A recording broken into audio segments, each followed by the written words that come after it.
ये तस्वीर उत्तर बेंगलुरु के यशवंतपुर की है। एक शख्स जमीन पर तड़पता रहा और दो पुलिसकर्मी इस बात को लेकर झगड़ते रहे कि किसकी गाड़ी में और किस तरह दुर्घटना के शिकार इस युवक को अस्पताल ले जाया जाए। आसपास लोग जमा हो गए। फिर एक शख्स ने अपनी कार में घायल युवक को अस्पताल पहुंचाया। तब तक और पुलिस वाले भी वहां जमा हो गए और दूसरे लोगों के साथ सबने मिलकर घायल युवक को कार में रखा और अस्पताल पहुंचा दिया। लेकिन पुलिसकर्मियों के बीच की बहस में तकरीबन आधा घंटा बर्बाद हुआ। सबसे पहले उन पुलिसकर्मियों की बात जो एक दूसरे पर जिम्मेदारी थोपने की कोशिश करते नजर आए। इनमें से एक लॉ एंड ऑर्डर का पुलिसकर्मी था और दूसरा ट्रैफिक पुलिस का पुलिसकर्मी बताया जा रहा है। इस वीडियो के वायरल होने के बाद पुलिस की तरफ से कहा गया कि ट्रैफिक पुलिस ने एम्बुलेंस बुलाया था, इस मामले की जांच शुरू कर दी गई है और उचित कार्रवाई की जाएगी। पीड़ित अस्पताल में ठीक हो रहा है।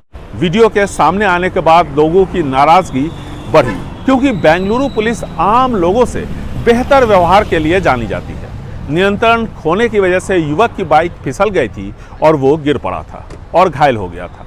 उसके सर पर चोट लगी थी। ऐसे में सर से खून बह रहा था, लेकिन अस्पताल उसे कौन ले जाएगा, बहस इस बात पर हो रही थी।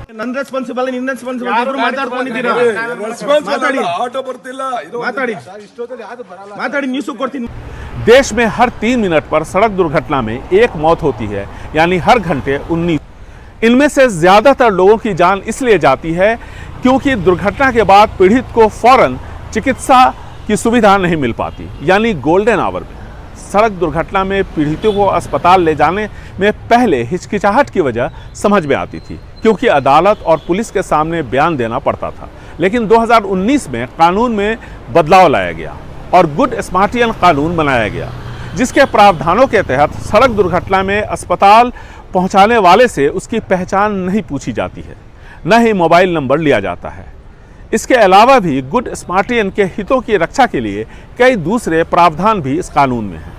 हर साल सड़क दुर्घटनाओं में देश में तकरीबन 1,70,000 लोगों की जान जाती है। 2030 तक सड़क हादसों को 50% कम करने की कोशिश चल रही है।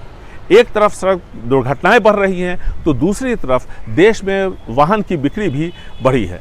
मौजूदा आंकड़ों के मुताबिक घरेलू वाहन बिक्री में भारत ने जापान को पीछे छोड़ दिया है और आगे निकल चुका है, यानी चीन और अमेरिका के बाद तीसरा सबसे बड़ा बाजार भारत का बाजार है।